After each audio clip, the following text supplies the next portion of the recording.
James, luckily I'm next to a guy that's very knowledgeable about Arkansas baseball, and he alerted me that it's your 35th birthday today. So happy 35th, man. We appreciate you giving us some time here on your birthday.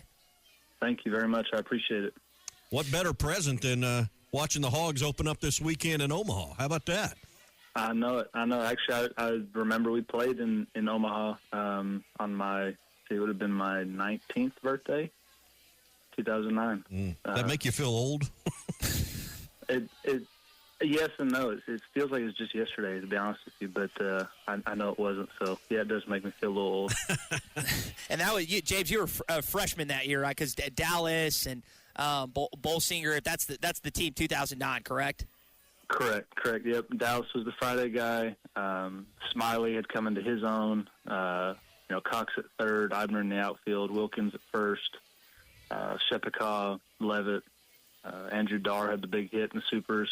It was a fun team.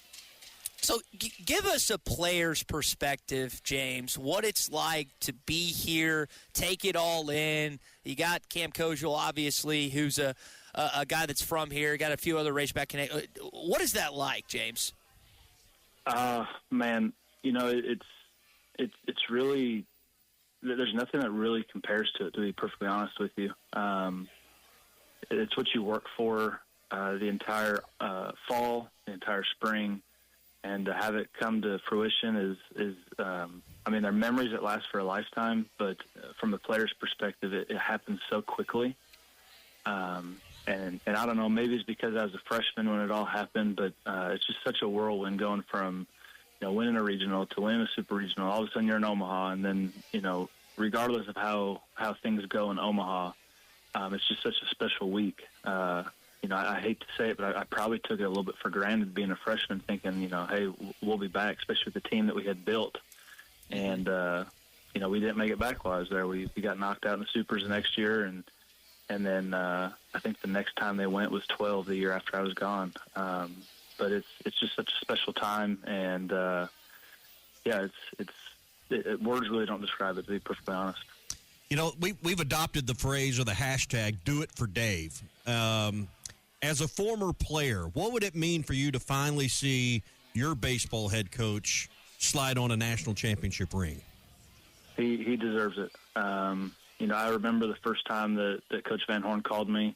He was the one that recruited me. He's the one that came and saw me play out in California, and I had a good relationship with him while I was at school. I still have a good relationship with him, and all in there.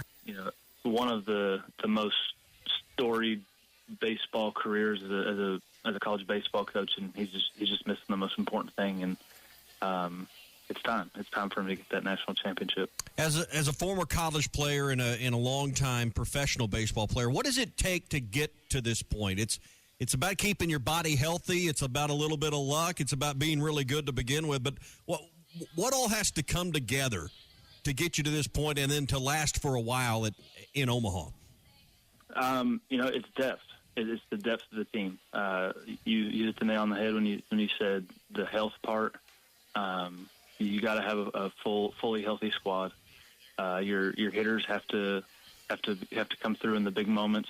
The guys that have carried your team up to this point have to continue doing that, and then you need the production from the least likely of guys that when they come up in a moment and not necessarily surprise you, but come through in a moment that maybe they haven't come through in the past. And then the arms, it's going to take every single arm on that rotation.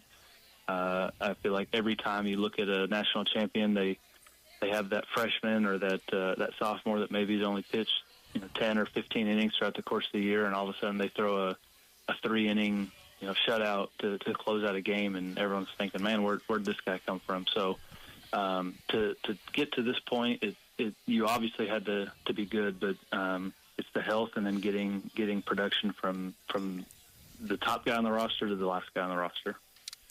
Talking with former Razorback catcher James McCann, affectionately known as McCannon here on the Lewis Automotive Group hotline. Tigers, White Sox, Mets, and now a member of the Atlanta Braves organization. James, I want to ask you about the catcher position. We mentioned, obviously, your time in Omaha, maybe taking it for granted as a freshman. So Ryder's a younger guy. Played some last year, hit 179. He's hitting over 350. I know you're obviously focused on your season, all that you're trying to accomplish, but and maybe a conversation or maybe what you've watched him in, what can you tell us about the growth and maturation of Arkansas's catcher this season? Yeah, no, I've been able to follow. I've heard great things about him. I've actually never met him or been able to speak to him, but one of the things that is so difficult about the catcher position that a lot of people don't understand is just how many different things you have on your plate. The most important thing is running that pitching staff, is calling a good game, is managing the pitchers. You're not only a player, but you're a psychologist on the field. You're finding out what makes those pitchers tick and how to help them have the most success possible. So a lot of times offense gets put on the back burner. I can't tell you the number of times across my career where you get pushed out of a BP group to go catch a bullpen, or you miss out on a little bit of cage time because you got to go do something, with the pitcher. So from that standpoint, the offensive jump that he's made from last year to this year is incredible. And I hope for him that it continues. I hope he's still got several big hits left in him this year, and then wherever his career takes him beyond this year, I'm sure the things that he's learned there at Arkansas, and both from the coaches, but also just from an internal perspective of figuring out how things work. You mentioned your California roots earlier. I think about Dominique Fletcher, a kid in Gabe Gackle. He seems to be a guy like who's expected to be the alpha pitcher this year. Starts initially there. Roots kind of taking that on, but Gack's probably been the number one guy out of the bullpen. Is he the guy that really could be as instrumental and as useful for Dave Van Horn in these next few days as a guy out of the bullpen for this baseball team, James? I definitely think so. Like I said, the teams that go on to win a national championship, the guy that's your bona fide ace, the Friday guy, he steps up in a big way. Your Saturday guy steps up in a big way. And then after you get through the first two starters, a lot of times it ends up being a bullpen type day, or I think that this Arkansas team this year has a lot of depth, so that there's a three starter, is more than just a number three starter. Mm-hmm. But I really do think that you can always look back and whether that you just have to cover so many innings in a shorter amount of time than what you're used to. Someone is going to have to step up and do something that they haven't done earlier in the year, and they're going to be a crucial part to winning ball games. So, James, outside of getting a win tonight, what is on the itinerary this weekend for your 35th birthday? Oh man, honestly, it's just another day. We actually have a doubleheader today.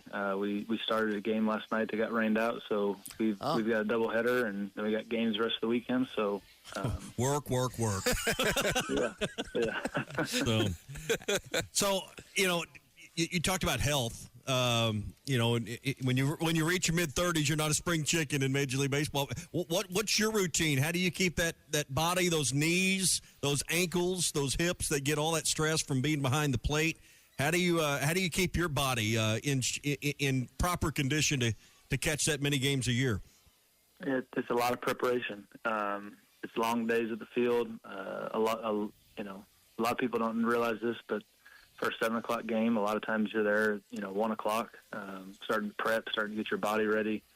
It's a lot of post-game work to help start that recovery process, ice baths and hot tubs. And then the big thing that I've learned over the course of my career is sleep and nutrition. Those two things are, you can't beat those two things when it comes to taking care of your body and giving your body the best chance to recover and stay healthy. James, I want to ask you about the origin of McCannon. I'm going to guess it has something to do with your hitting prowess, but you remember the first time that a maybe a broadcaster or newspaper writer called you that? Does that ring a bell at all? I do. It actually started my freshman year at Arkansas. It was opening weekend. We were playing Washington State, and Keuchel started the game, threw well, and I don't remember why or how it came about, but I came in as a defensive replacement first game of the year, and I think it was a one-run game. I'm not real sure. And in the ninth inning, they get a guy on, and I guess Keuchel's dad in the stands commented like, "Oh, great, we got the freshman catcher in. They're going to run all over him." Something along those lines. And we ended up with a strike him out, throw him out, and he was the one that first called me that. So it was actually Dallas Keuchel's dad that came up with it in the stands, and somehow it made it to me, and it's kind of stuck ever since. Yeah. It's an earned nickname, Tommy. It's an earned nickname. Tigers to White Sox, Mets to Orioles. You're now with the Braves organization. Talk about dealing with all those transitions. I mean, that's the life of a pro athlete is, going from city to city and dealing with that. But, same time, there's family. It's still packing up everything you own and moving it to another place. And now you're working within the Braves organization. Yes. Baseball is a funny game when it comes to changing teams. You just kind of know that's part of the business. You know that you look across the league and there's not very many players that get to start with one team, one organization, and stay with them for their entire career. Especially the longer you play, the likelier chances you have of ending up with a different team. So, I've been very blessed to have a great support system, from my wife and my family, and the friends and even coaches that I still keep in touch with. Guys from Arkansas like Clay Goodwin, Coach Van Horn, the coaches that had been there when I was there, Chris Curry, Todd Butler. So having that support system is crucial to. You're dealing with constant change. Even when you're in the same organization, like you said, you spend 6 weeks in one town for spring training. Then you go, you get sent to in the minor leagues, you get sent all over the country. In the big leagues, you go to your home city, but you're still on the road every other week. So, you got to have that support system. You got to have the people that you can fall back on, and so I've been very blessed to have that. Well, happy Father's Day weekend. I know you got ball to play, but I'm sure you'll take a peek at the Razorbacks every chance you get. I will have them on and be getting score updates in the dugout when we're playing and they're playing at the same time. That's a former Razorback right there. James, appreciate the time this morning. In addition to Father's Day weekend, happy 35th, brother. Thank you very much. Thanks for having me on Woo Pig.